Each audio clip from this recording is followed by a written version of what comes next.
Hi, I'm April and welcome to my sailing blog Beyond the Boys, or podcast, depending on how you're listening to this.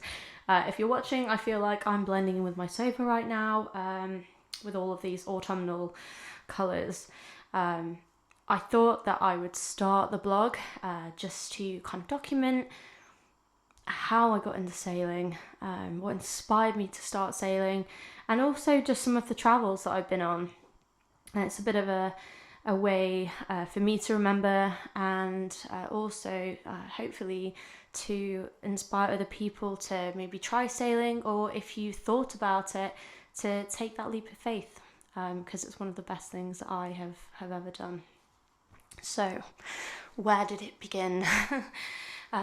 So taking me back now, probably about 4 years ago, I'd actually spent quite a lot of time being abroad, and come back to the UK, starting over my life, and I was really looking for something to get into, to kind of dig my claws into, if you like.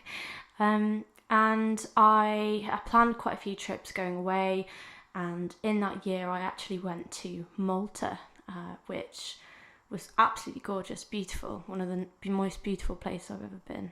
Turquoise blue sea, you just kind of want to dip your toes into. And I, for some reason, just really had an urge to book myself onto a boat trip. Now, growing up, my family have always had like this small kind of rib type dinghy boats, but never a sailing boat. But I have really early memories of going to Scotland and watching the seals and swimming in the blue sea, and I was always in the sea.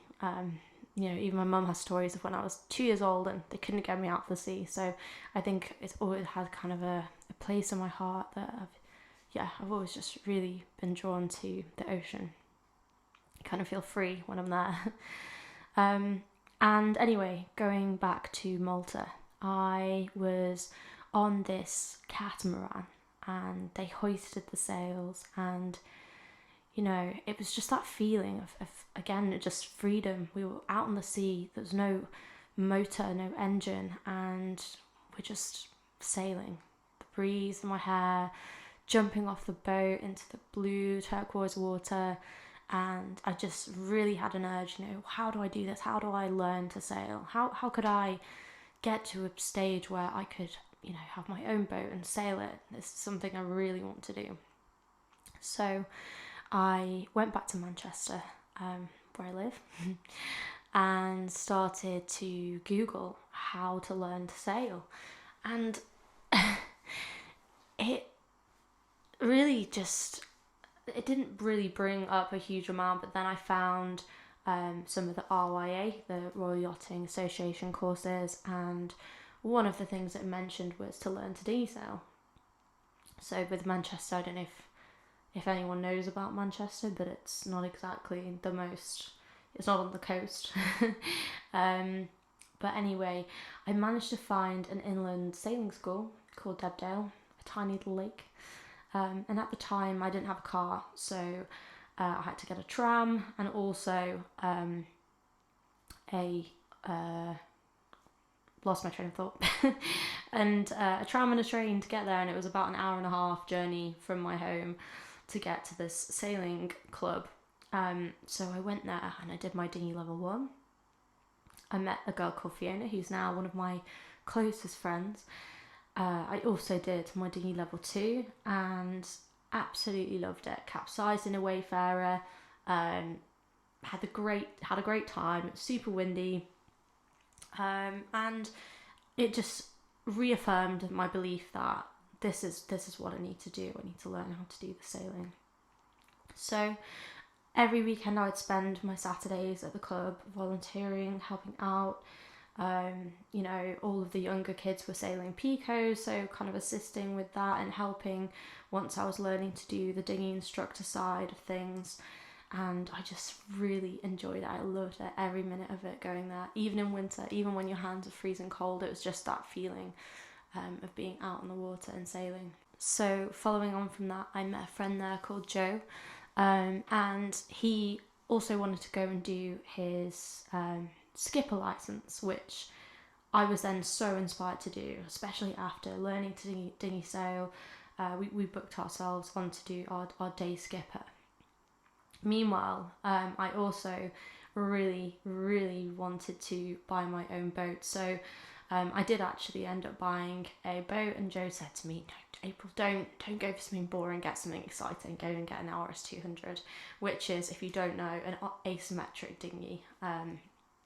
So very exciting, considering I'd only ever sailed Wayfarers and Picos, and now suddenly I'm being thrown into this washing machine type of boat. And the first day that we ever took it out, bearing in mind I've only ever sailed on this tiny lake in Manchester, now being thrown into the realms of the sea with the waves, and I was too scared to helm my own boat for a while.